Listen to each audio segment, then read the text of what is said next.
The Houston Astros are going to Chicago to exact some revenge for the 2005 World Series. They're already up 2-0. Can they go sweep in Chicago?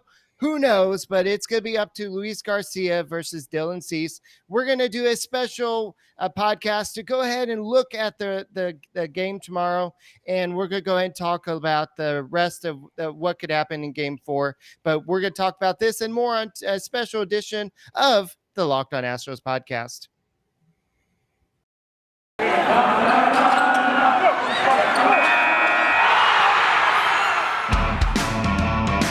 Hello and welcome to Locked On Astros, your daily Astros podcast. Here are your hosts, Eric the Man Huysman and Brett H-Town Wheelhouse Chancey.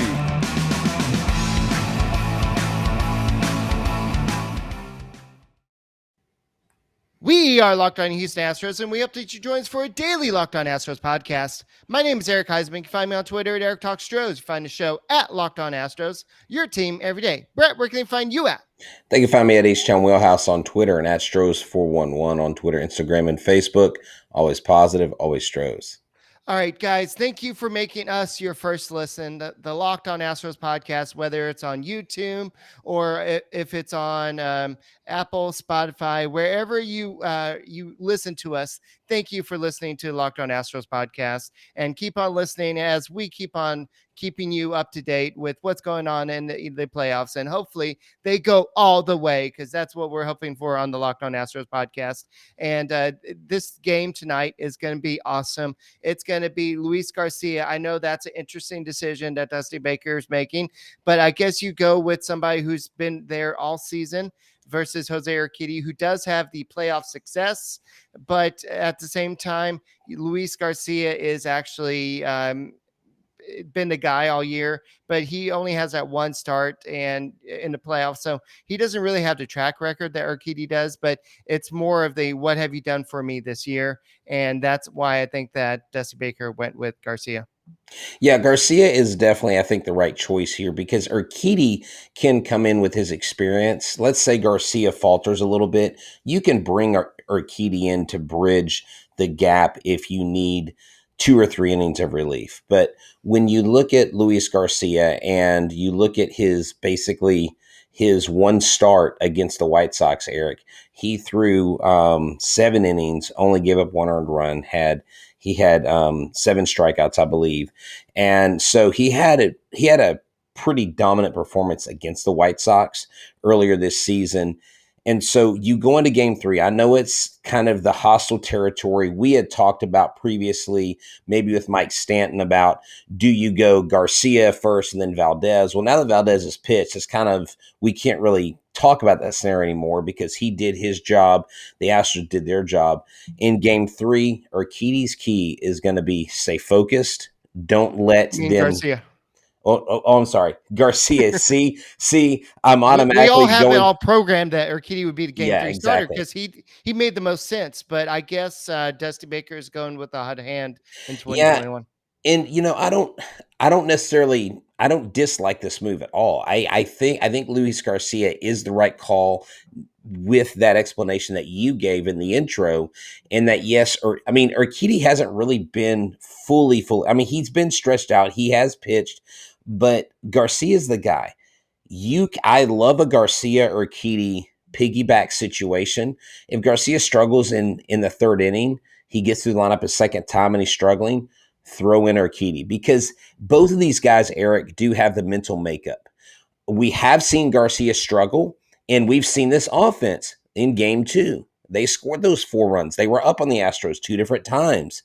And so they have the ability to hit and scrap across runs. So Garcia, I think, can get through that and deal with that and bridge to Urquidy and then go into their late inning guys. Yeah, I don't know if they're going to actually have Urquidy in that game, but I think they're saving him for Game 4. So, okay. But they may have like somebody like Greinke in reserve or Christian Javier, somebody who can go multiple innings. But I understand what you're saying there. But this is what Dusty Baker had to say on Garcia starting. He's more on a performance monitor, not a pitch count monitor. but we also know that we have to go on the historical past too. So we have to keep an eye on him when he gets to that historical point. But right now, he just needs to throw strikes and quality strikes. So that means there's the difference between strikes and quality strikes is you don't want to throw it right down the middle of the zone, because the White Sox are a great team, and we saw that McCullers, he had a great game, but if he threw some cookies down the middle, he could have given up some home runs instead of shutting him out. And same thing, what happened with Valdez, he gave up. He was struggled with some pitches that time, so he gave up the 4 earned runs. So you got to throw some quality strikes, and that's what Luis Garcia.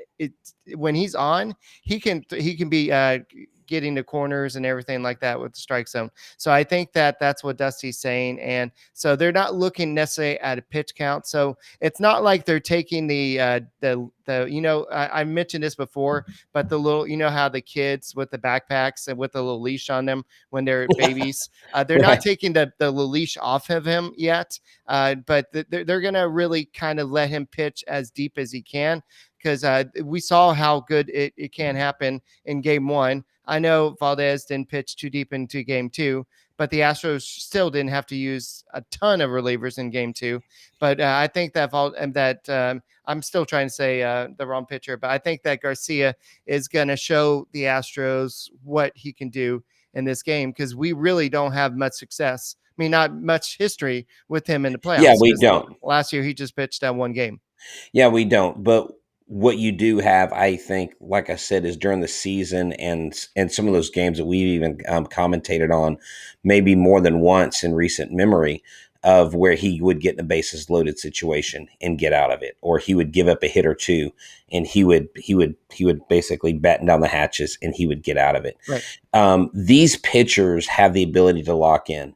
I'm assuming Maldonado is going to be behind the plate. To me, I wouldn't start Castro. I'm thinking Maldonado can go unless he needs rest or something. You know what I'm saying? Because of the way he deals with these pitchers. And that's the advantage the Astros have. But this is Chicago. This is their home stadium. Chicago. And if we give up 4 runs to them early, that's going to be a lot different than giving up 4 runs at Minute Maid Park. But look at how good the Astros offense can explode just like that.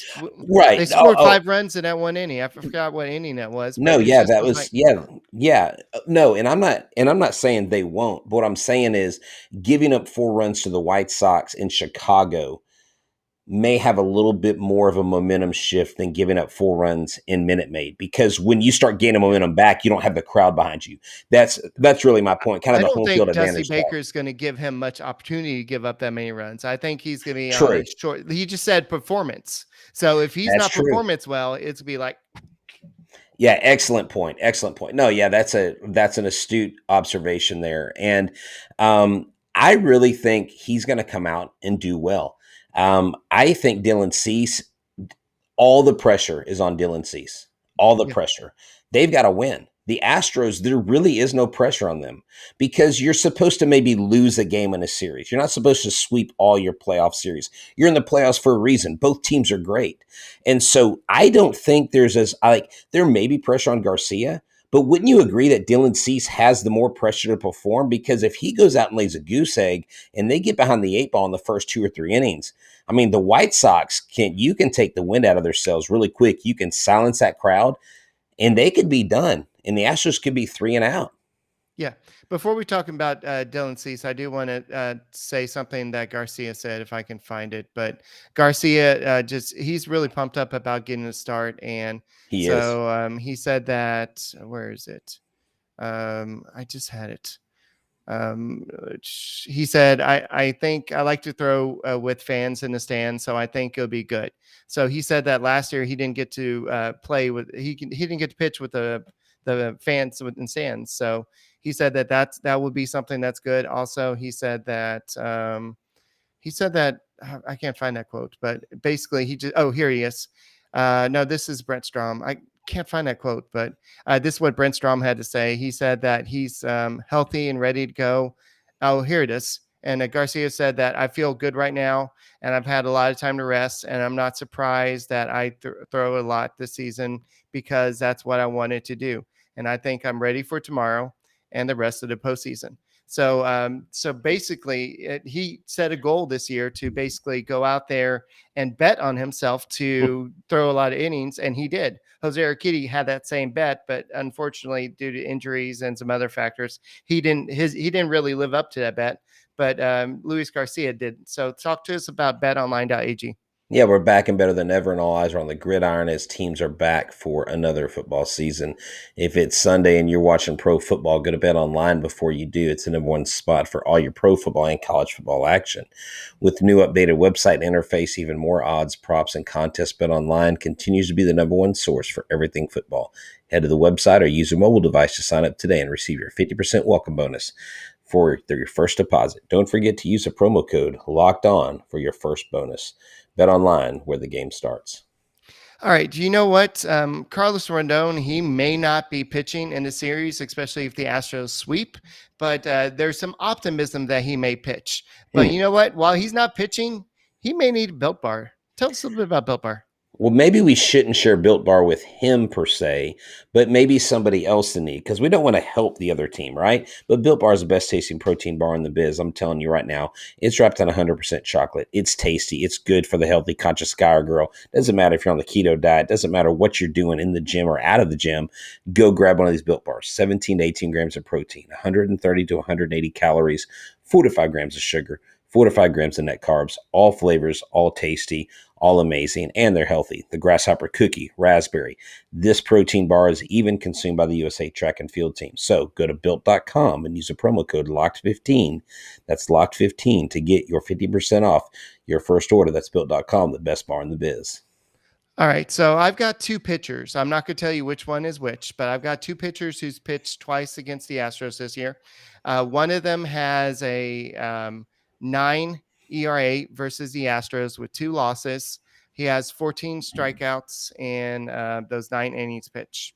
The other one, there's a stupid advertisement in a way, but he in 2 games, he has 18 strikeouts and he has 14 inning pitch in those 14 innings pitch, and he has a what's his ERA? He has a 0.64 ERA. So, which one of those guys are you glad you're not facing? The Player first A or player B? player A. Well, player A is who we're facing today, which is Dylan Cease. He has that 9.00 ERA against the Astros this year. Player B is Carlos Rondon, who faced the Astros, and he's been very dominant versus the Astros this year. But unfortunately, he's still not really fully 100%. So Cease is a guy that is having great season. His numbers are saying that he's 13-7 with a 3.91 ERA with 226 strikeouts on the season. But as you're going to tell us about the 2 starts versus the Astros, he hasn't been really good. So go ahead and tell us about that. So it's weird. It's a mixed bag of goods because in the first start, he only went 3 1/3 innings. He did have 4 strikeouts, but he gave up 7 runs, 6 of them earned in a home run. He had 2 walks. In his second start, which was in Chicago, he went 5 2/3, a little bit better performance. Gave up 6 hits, only 3 earned runs. Gave up a home run. He had a hit by pitch. He had a walk. He had 2 intentional walks, and he had 10 strikeouts. In neither game did he get the win. But the team is only hitting 228 and 229 respectively against him. So here's the key to the Astros. Get Dylan Cease out early. Cut down on the strikeouts. Don't chase his off-speed stuff. Stay in the zone and get to that bullpen, because let me tell you something. I heard a lot about this Chicago White Sox bullpen, and we tore up Crochet. Kimbrel looked awful. I love the White Sox bullpen, to be quite honest. I don't think they're very good right now.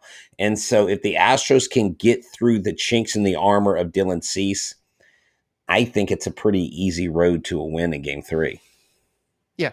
And so, speaking of which, Kimbrel, the Astros could have traded a lot of prospects, but they went out there and got a whole bunch of no names outside of Kendall Graveman. And yes, they haven't been great, but after looking at that Game 2, I know Kimbrel's probably been lights out for the White Sox, but That it Actually, he doesn't hasn't. always work. Well, here's It the doesn't thing. always work. No, Go ahead. okay. So Craig Kimbrell was lights out before he got to the White Sox. In the White Sox uniform, his ERA is over 5. It He's is. not, yeah, he has not performed well like it. And I honestly didn't realize that because I just focused on the fact that they traded for him like crap. They got Hendricks, they've got this guy now, and I'm like, they're going to be. They've got like 3 dominant closers. Yeah, Kimbrel's over like a 5.06 ERA since donning the White Sox uniform. Before that, he was a 1.28 ERA. So he was killing it wherever, I think Chicago Cubs, right? And then he was traded to the White Sox, and he has gone downhill. He has not looked good. Right. He has been a shell of himself. And that couldn't be a better situation for the Astros. And they took full advantage. That was the Kyle Tucker. That was a big 5-run inning, right? Against Kimbrel. I mean, he looked pedestrian. The last time the Astros faced him in the playoffs, he was pitching for the Red Sox, I believe. And he's just not the same Craig Kimbrel that he used to be, which Right. bodes well for the Astros. Yeah, speaking of that, Graveman hasn't been the same Kendall Graveman since come over to Astros, and Brent Strom said that we are seeing some of the issues with him, and we are working on that. And this is what he had to say: you're seeing a lot of arm side misses inside to righties, and of course, with that heavy sink he has, it just exaggerates the movement. So we've had to readjust his sight line, so to speak. I do believe what we've added here, which is a curveball, has helped him a great deal. So, and he's also said that being the new guy isn't always easy thing to kind of get over. So yes, he hasn't been the same dominant guy he was, but they're still working with him. And Strom also said nobody's harder on Graveman than Graveman himself. So he That's is as disappointed as we are with his performance, and he is working on it to get better. So here's what's interesting though. Do you think because he didn't pitch horrible when he came in that final game, right? He came in, he was essentially the closer role, even though it wasn't a closing situation. Um, was he not? Yeah, Graveman was the last pitcher. He 1 inning pitched, one walk, 1 strikeout. And someone made this observation. I don't know who it was, but it made sense. I went back and watched the replay of the game. Maybe he's more comfortable in that closer role.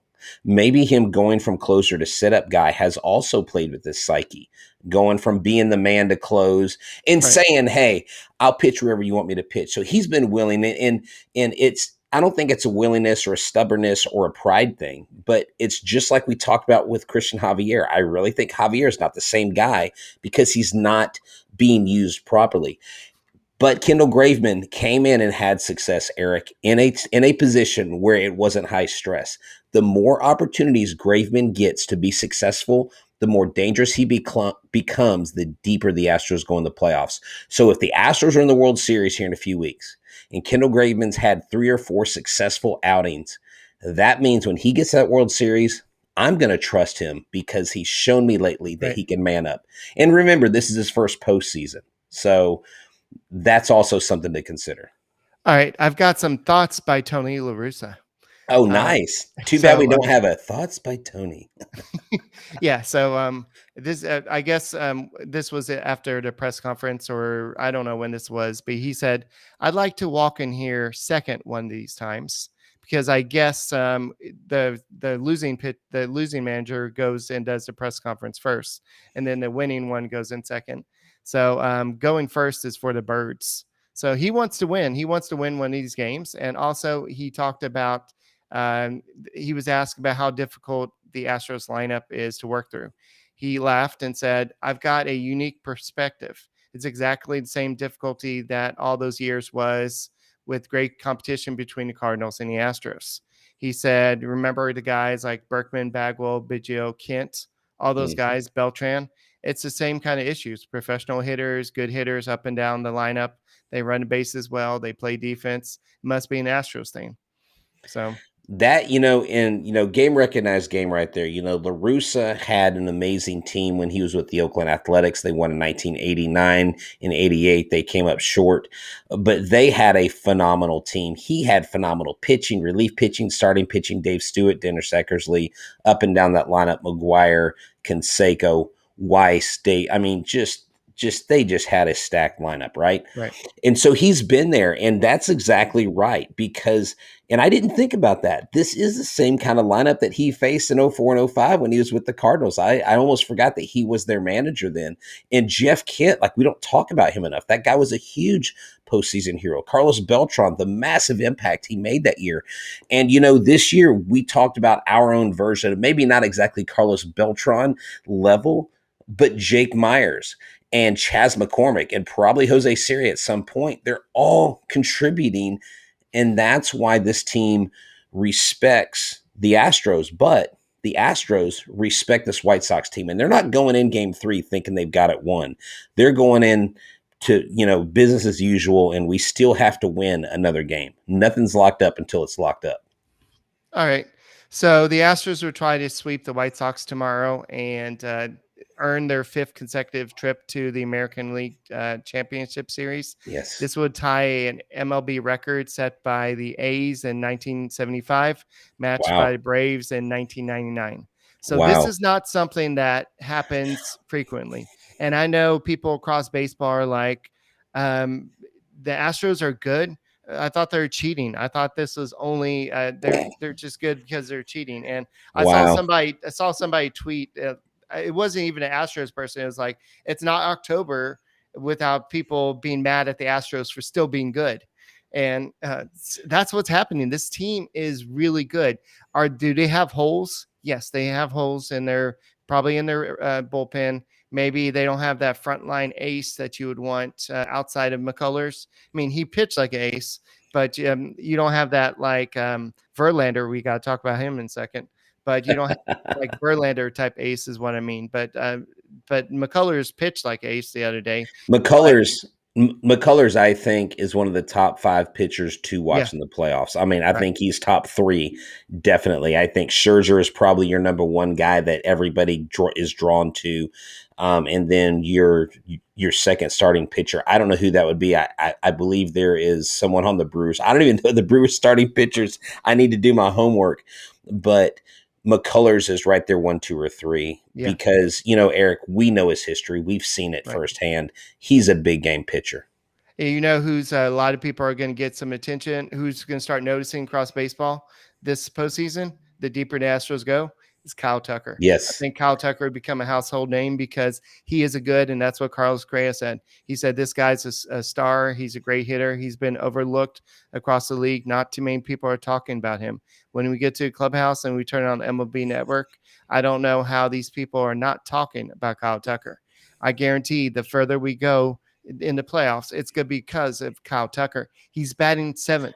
All these guys they're sweating trying to get through the 1 through 6. And they're like, oh, we get to the 7-hole hitter. Wait, it's Kyle Tucker? We can breathe. No, we can't. No, we can't. And even Martin Maldonado, he is a good hitter, even though he's not. He's hitting the ball really well, Eric. Yeah. I mean, he just missed a 2 home run game last game. I mean, I'm telling you, he's got that sneaky power, and we have talked about that. That's why Locked On Astros is the number 1 podcast for Astros baseball, because we've been talking all year. Martin Maldonado may not hit for average, but he's got sneaky power, and if you're not careful, he'll drive one out of the ballpark on you. Right. So I don't want to dwell on this too much, but there's a rumor out there that Mattress Mac was supposed to throw first pitch on game 2 with Justin Verlander. And the player said, nah, we're good. We don't want that to happen because Verlander has not been with the team all year. So have we heard any credible sources outside of the 97.5? John Granado, I think he's pretty solid. Yeah. He's pretty solid, but I haven't heard. I mean, I don't know why that would get out. I don't No. know why someone would let that get out. I don't know why, but I did see another report later on that Jim Crane said that he spoke to Justin Verlander today, and he's been working out 5 to 6 days a week. And Jim Crane said that they are expecting to offer him a qualifying offer. So, but if that is the case, that is a weird way to say, "Hey, Justin, you know what? We want you back." Yeah, here's the thing. If you look at the past, exactly. If you look at the past, you look at when Lance McCullers was coming back from surgery, he was in the locker room. Typically, you see guys in the locker Yeah. room. But I really think Justin Verlander, being older, is at a different place in his life. If he's focusing on working out and he's with his family, I don't necessarily fault the guy. I know everybody was throwing a lot of shade at him. I'm like, he's like 40. Who cares? Like, he hasn't been on the team this year. He's not really been allowed to be with the team, hardly at all, just because of what's going on. I mean, give the guy a break. Okay, yes, they're going to offer him qualifying offers. They don't get a draft compensation pick if they lose him to free agency. So that's a foregone conclusion. I don't think the Astros make him anything other than a qualifying offer. They're not going to offer him $30 million a year. He's going to walk, and he's going to probably end up going to Detroit, where he's going to link up with AJ Hinch and retire as a Detroit Tiger, hoping they can get back to some playoff series before he retires. I would be shocked if he went out west. Everybody's like, well, maybe he becomes a Dodger. Maybe he becomes a Giant. But the bottom line is, it's kind of a non-story to me. It's kind of like trying to create news where maybe there isn't news. But the Houston fans would have liked to have seen Justin Verlander, Right. I think, in the dugout, because he did endear himself to the city. He has said great things about the city. He was here in 17 and all that stuff. So there's a connection from the fan base. And I think that's where maybe fans feel a little slighted, or they're maybe not shocked that the team, quote unquote, said we don't want him, because all he was going to do is catch the first pitch. That's all. He wasn't even going to throw it. He was just going to catch the ball from Mattress Mac. I don't see what the big deal is. All right, so I'm looking at betonline.ag, and the Astros are favored to win this game. So we'll just go with that. So anyway, hopefully the Astros are going to win, and we'll do another Locked On Astros podcast following that game. And hopefully it's not super late. It's not one of those 18-inning games, knock on wood. But hopefully it's not a stressful game. But thank you guys for making the Locked On Astros podcast your first listen every game. And hopefully Luis Garcia has the game of his life and pitches great and pitches the Astros into the ALCS. And I hope that Jose Altuve has another walk-off moment like he did in the last time. Well, I know that was versus Yankees, but still, we always love those walk-off moments type things, even though it won't be a walk-off because we're on the road. Yeah, I know. But still. Anyway, that's all we got for this edition of Locked On Astros podcast. Thank you for listening, and we'll be back tomorrow with another edition.